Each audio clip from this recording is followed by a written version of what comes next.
नमस्कार, स्विता कोरे ब्लॉगमध्ये आपले मनापासून स्वागत। आज आपण बनवणार आहोत फ्लॉवर बटाटा भाजी। ही भाजी झटपट होते आणि चवीलाही खूप छान लागते। यामध्ये पौष्टिक तत्वेही आहेत आणि ही सुकी भाजी खूप छान लागते। दुपारच्या जेवणासाठी किंवा मुलांच्या डब्यासाठी बनवण्यासाठी एकदम साधी सोपी अशी रेसिपी आहे। तर चला रेसिपीला सुरुवात करू। ही रेसिपी तुम्ही शेवटपर्यंत नक्की पहा आणि तुम्हाला ही रेसिपी कशी वाटली ती मला कमेंट करून सांगा। व्हिडिओ आवडल्यास लाईक नक्की करा। मी ते फ्लॉवर बारीक कट करून घेणार आहे। बारीक चिरलेले एक बटाटा, अर्धी वाटी ताजे मटर, बारीक चिरलेला कांदा, स्लाइसमध्ये चिरलेला एक टोमॅटो, 10 ते 12 लसूण पाकळ्या, 1 इंच आलं, 4 ते 5 हिरव्या मिरच्या, 1 चमच हळद, 1 चमच लाल तिखट, चवीपुरते मीठ, 1 चमच धनिया पावडर, फोडणीसाठी 1 चमच मोहरी, 1 चमच जिरे, कढीपत्त्याची पाने, थोडीशी कोथिंबीर। मी ते कढई गरम करण्यास ठेवलेले आहे। त्यामध्ये 2 चमच तेल घातलेले आहे। तेल घालून तेल गरम झाल्यावरती त्यामध्ये आपण बटाटा घालून घेणार आहे। बटाट्याला हा गोल्डन ब्राऊन होईपर्यंत फ्राय करून घ्यायचा आहे।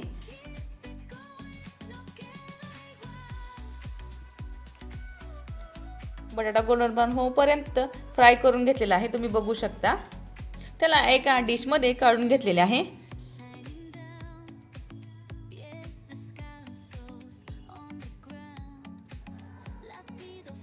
त्याच कढईमध्ये मी फ्लॉवर ही घातलेला आहे। फ्लॉवर घालून हा गोल्डन ब्राऊन होईपर्यंत परतून घ्यायचा।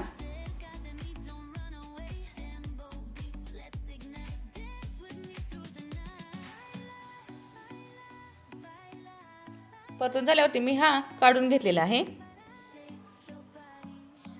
त्याच कढईमध्ये